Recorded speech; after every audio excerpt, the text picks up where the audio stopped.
गुणातीतो अक्षरं ब्रह्म भगवान् पुरुषोत्तमः जनो जानन् इदं सत्यं मुच्यते भवबन्धनात्।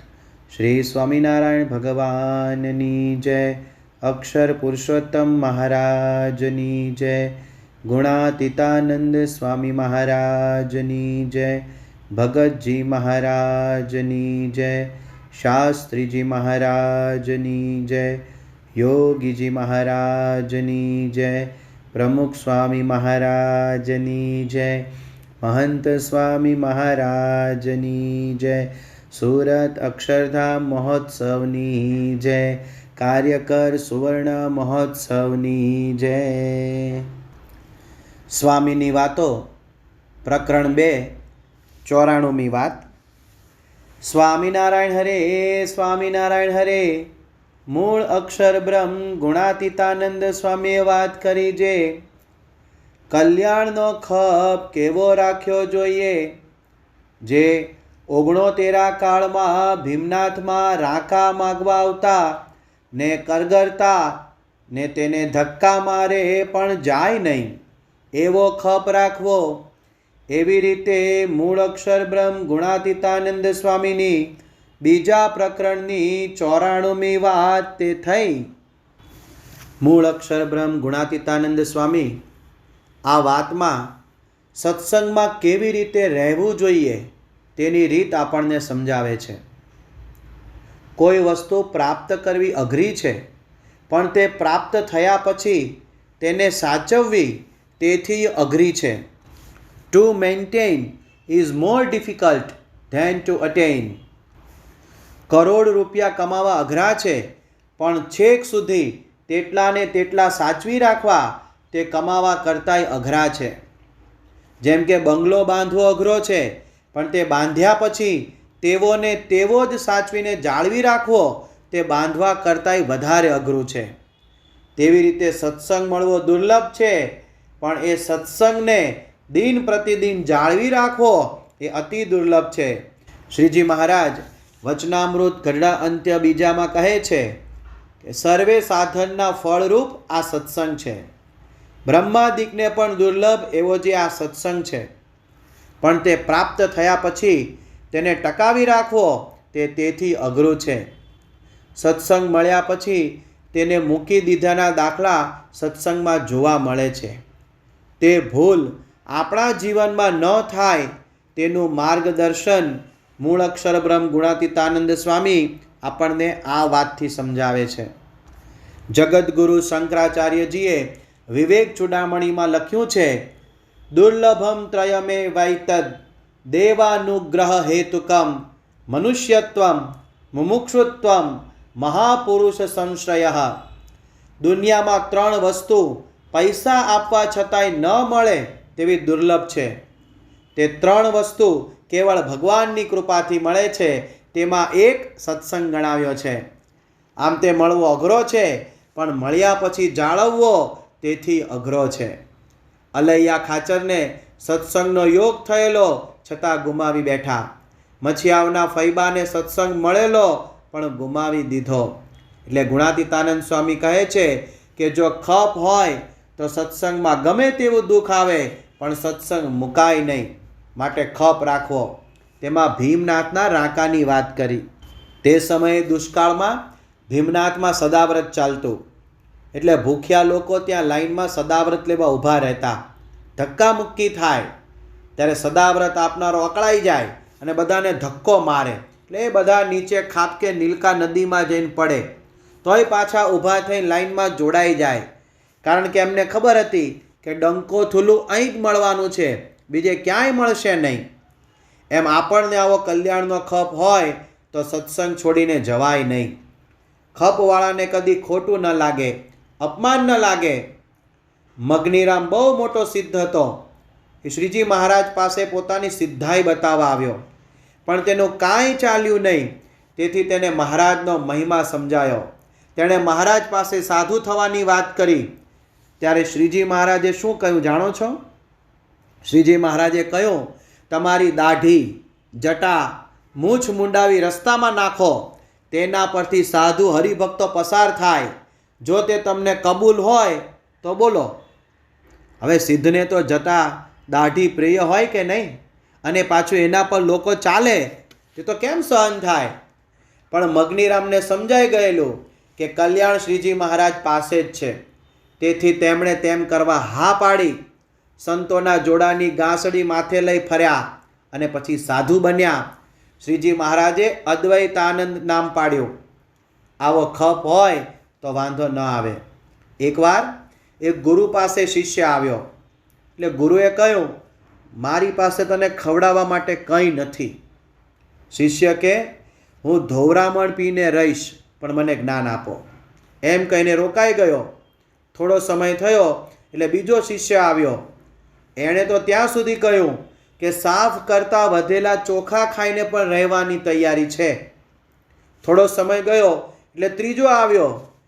એણે કહ્યું કે તે હાંડલીમાં ચોંટેલા ચોખા ખાઈને હું પડ્યો રહીશ. ચોથો આવ્યો. એણે કીધું હું ચડું પીને રહીશ. અરે પાંચમાએ તો ખપની હદ વટાવી દીધી. એણે કહ્યું, ગુરુદેવ, મારે કોઈ અન્ન પાણીની જરૂર નથી, હું હવા ખાઈને પણ આપણી પાસે પડ્યો રહીશ. જો આવો ખપ હોય તો સત્સંગ કોઈ દિવસ મુકાય નહીં.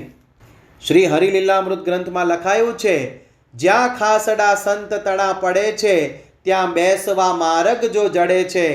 માને મહાભાગ્ય તણો પ્રકાશ, કલ્યાણની જો ઉર હોય આશ. જો શૂલીએ સંત કદી સુવારે, તથાપી સદભાગ્ય સુજાણ ધારે. લે સંત પાસે મુખમાહી ઘાસ, કલ્યાણની જો ઉર હોય આશ. કરે તિરસ્કાર કદાપી સંત, ન સંતનો દ્રોહ કરે ધીમંત. કરે સદા સંત સમીપ વાસ, કલ્યાણની જો ઉર હોય આશ. અમદાવાદના દામોદર શેઠ એનું એક ઉદાહરણ છે. એકવાર એક સાધુએ તેમને ધોલ મારી. તેમણે સહી લીધું. કોઈકે પૂછ્યું ત્યારે એમણે જવાબ આપ્યો કે સંત તો મા બાપ કહેવાય, ને મા બાપ તો છોકરાને મારે, તેમાં શું? એકવાર શ્રીજી મહારાજે મૂળજી બ્રહ્મચારીને મોજડી આપી. તેના પર તેલ ચોપડવાની આજ્ઞા કરી. હવે પોતે સેવા કરવા બેઠા ત્યાં જ એક હરિભક્ત આવ્યા અને તેમણે કહ્યું કે બ્રહ્મચારી, તમે તો રોજ મહારાજની સેવા કરો છો, ઘણી સેવા કરો છો, આ લાભ મને આપો. એમની વિનંતી સાંભળી એટલે મૂળજી બ્રહ્મચારીએ તે સેવા તેમને સોંપી ને પોતે બીજી સેવા કરવા લાગ્યા. અને બન્યું એવું કે શ્રીજી મહારાજ એ જ વખતે ત્યાં પધાર્યા ને બ્રહ્મચારીને પૂછ્યું, તમે સેવા કેમ બીજાને આપી? જાઓ વિમુખ, પગમાં જોડા પહેરશો નહીં ને ગળ્યું ચીકણું ખાશો નહીં. મૂળજી બ્રહ્મચારી આ વાત સાંભળી નીકળી ગયા, પણ શ્રીજી મહારાજ વિશે લેશ પણ ભાવફેર ન થયો. ઉનાળો આવ્યો ત્યારે કેરીનો ટોપલો ડભાણથી ગઢડા ઉઘાડે પગે ચાલતા લાવી મહારાજને આપ્યો. શ્રીજી મહારાજ રાજી થઈ ગયા.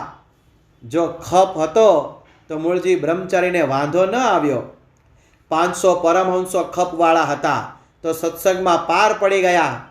તેઓની કેવા દુઃખો સહન કરવાની તૈયારી હતી તેનું વર્ણન ભક્ત ચિંતામણીના 71મા પ્રકરણમાં છે. તે સૌ શ્રીજી મહારાજને કહે છે, કહો તો મટકું ન ભરીએ મીટે, કહો તો અન્ન ન જમીએ પેટે, કહો તો તજીએ છાદનનો સંગ, રહીએ હિમમાં ઓઘાડે અંગ, કહો તો પીવું તજી દઈએ પાણી, રહીએ મૌન ન બોલીએ વાણી, બેસીએ આસન વાળી, નવ્ય જોઈએ આ દેહ સંભાળી, એમાં હિંમત છે મન માય, તમે કહો તે કેમ ન થાય. અને આ માત્ર શ્રીજી મહારાજને સારું લાગે એટલા માટે હાથ જોડીને વાત નહોતી કરી. એમાં એક હતા ખોરાસાના રાજાભાઈ, જેમણે શ્રીજી મહારાજને કાજે સર્વસ્વ સમર્પણ કરી દીધેલું અને સાધુ થવા આવેલા. ત્યારે શ્રીજી મહારાજે કહ્યું કે તમે પર્વતભાઈને ત્યાં હળ હાંકવા જાઓ. હવે એ વખતનો એ સમાજ પોતે ક્ષત્રિય હતા, છતાં 14 વર્ષ સુધી પટેલ હરિભક્તનું હળ હાંક્યું.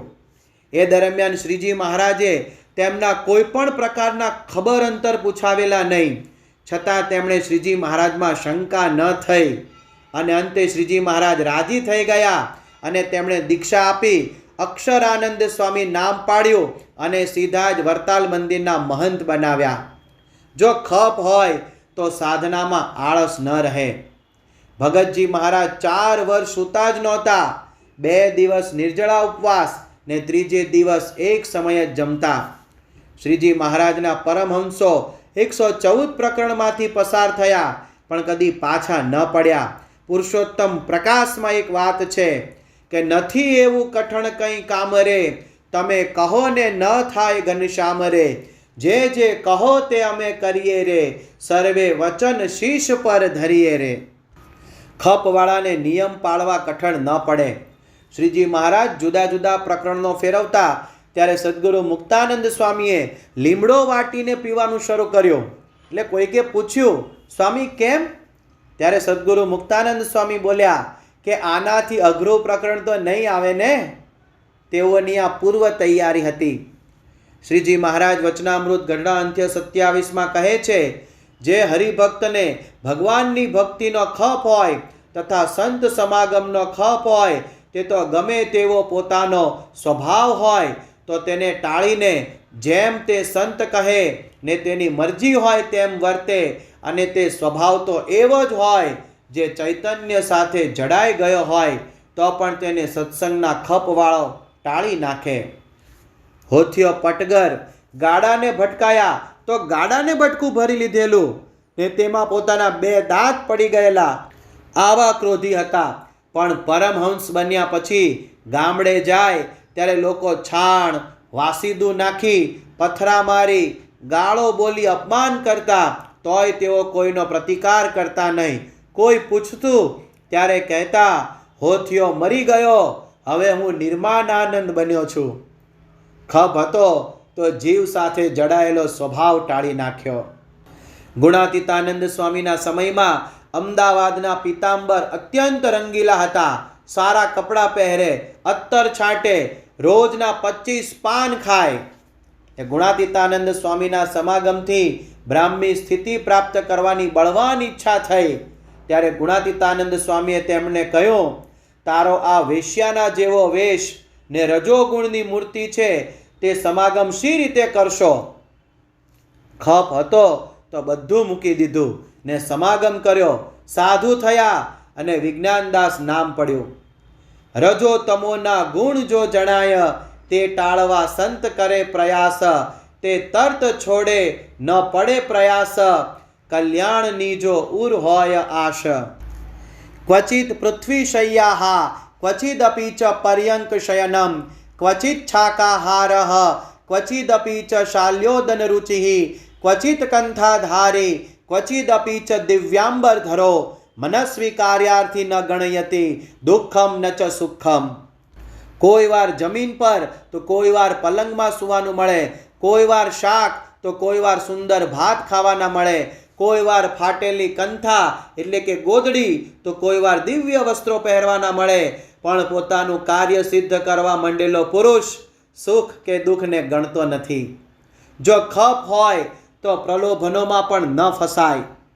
ગોવિંદાનંદ સ્વામી સાધુ થવા નીકળ્યા ત્યારે રાજાની બાની 10,000 રૂપિયા લઈને આવી. હું તમારી ને રૂપિયા તમારા તેમ કહ્યું, પણ ગોવિંદાનંદ સ્વામી ફસાયા નહીં ને નીકળી ગયા. સદગુરુ બ્રહ્માનંદ સ્વામી સાધુ થવાના છે તે ખબર ગાયકવાડ સરકારને પડી. ત્યારે તેમણે સ્વામીને ઓફર મોકલી કે તમે જો અહીં આવો તો તમને રાજકવિનું પદ, પરગણું, મહેલ, નોકર ચાકર જે માંગો તે આપીએ.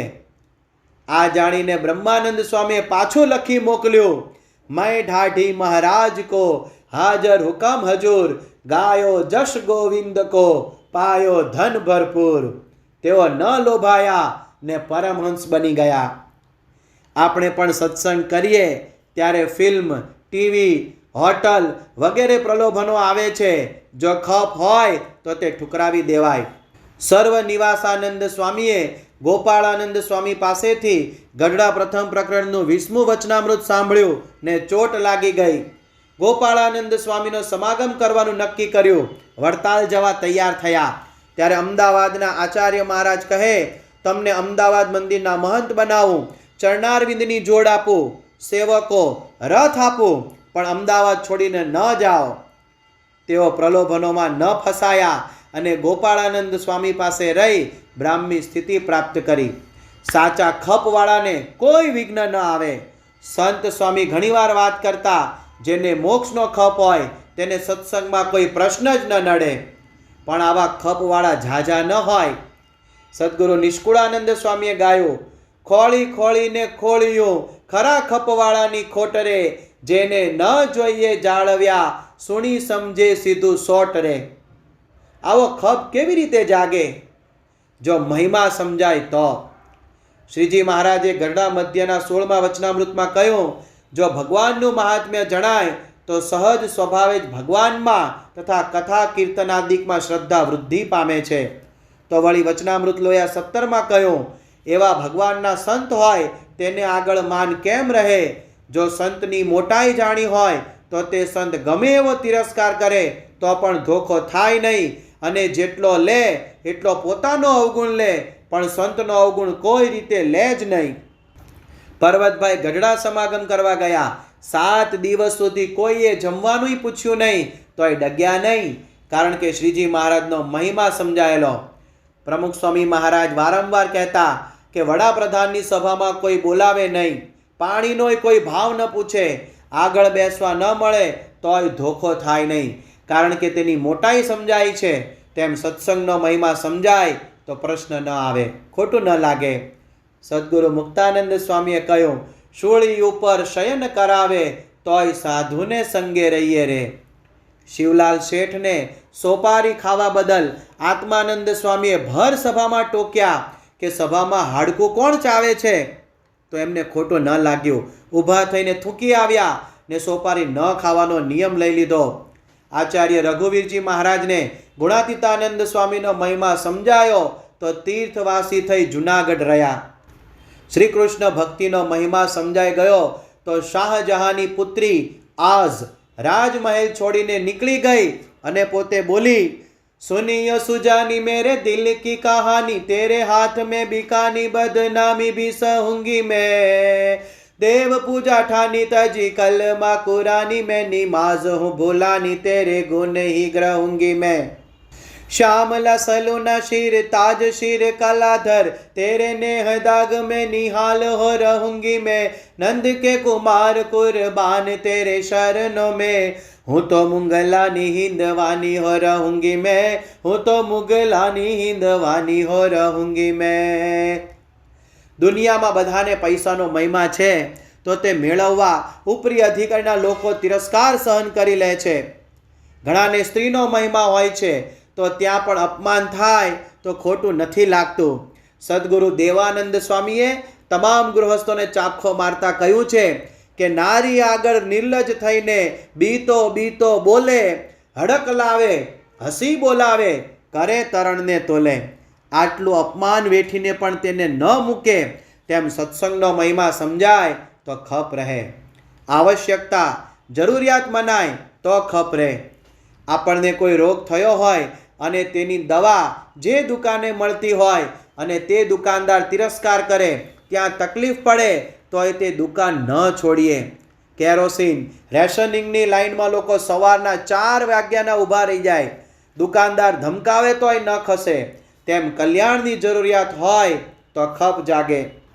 મુક્તાનંદ સ્વામીને મોક્ષની અગત્યતા સમજાય તો ઘર મૂકી નીકળી ગયા ને ક્યાંય ન રોકાયા, ક્યાંય ન ફસાયા. સદગુરુ રામાનંદ સ્વામી પાસે આવીને રહ્યા. સચ્ચિદાનંદ સ્વામી તો કેફમાં કહેતા, મારા પગ કાપી નાખે તો હું ઢસડાતો ઢસડાતો જ્યાં સાધુનો એંઠવાડ નાખે છે ત્યાં બેસું અને એંઠવાડ ખાઈને સત્સંગમાં પડ્યો રહું, પણ સત્સંગ છોડું નહીં. કલ્યાણની મહત્તા સમજાયેલી હોય તો તેમને આટલો ખપ હોય. રામકૃષ્ણ પરમહંસ પાસે એક મુમુક્ષુ આવ્યો, મારે ભગવાન જોવા છે. ત્યારે પરમહંસજીએ તેની ગરદન પકડી તેને પાણીમાં ડૂબાડ્યો. તે બહાર નીકળવા માટે ફાંફા મારે, પણ પરમહંસજી નીકળવા ન દે. થોડી વાર પછી તેને બહાર કાઢ્યો અને પૂછ્યું, પાણીમાંથી બહાર નીકળવાનો જેવો તલસાટ હતો તેવો ભગવાન મેળવવાનો છે? જો કલ્યાણની આવી રીતે જરૂરિયાત મનાય તો ખપ જાગે. જમકુબાને કલ્યાણની તાલાવેલી જાગી તો રાજમહેલ છોડી ગઢડા આવી ગયા.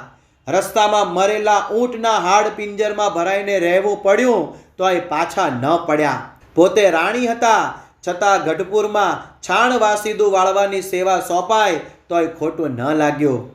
સદગુરુ મુક્તાનંદ સ્વામીએ ગાયું ને, વડ વાકે વઢજો મારા વાલમાં, દુઃખ લગાડીને દમતા, એક પગ પર અમે ઉભલા રે રહીશું, તજીને દેહની મમતા. ખપવાળાની આવી વાણી હોય. આજના શુભ દિવસે મહારાજ સ્વામી, પરમ પૂજ્ય પ્રમુખ સ્વામી મહારાજ અને પરમ પૂજ્ય મહંત સ્વામી મહારાજના ચરણોમાં પ્રાર્થના કરીએ કે જેવી 500 પરમહંસો અને કલ્યાણના ખપની ભાવના હતી, મહારાજનો મહિમા હતો, સત્સંગનો મહિમા હતો, એવો મહિમા અમારા જીવમાં પણ દ્રઢ થાય એવી આપ સૌ કૃપા વરસાવો. ગુણાતીતમ ગુરુમ પ્રાપ્ય બ્રહ્મરૂપમ નિજાત્મનઃ વિભાવ્ય દાસ ભાવેન સ્વામિનારાયણં ભજે. શ્રીહરિં સાક્ષરં સર્વદેવેશ્વરં ભક્તિધર્માત્મજં દિવ્યરૂપં પરમ શાંતિદં મુક્તિદં કામદં કારણં સ્વામિનારાયણં નીલકંઠં ભજે. શ્રીહરિં.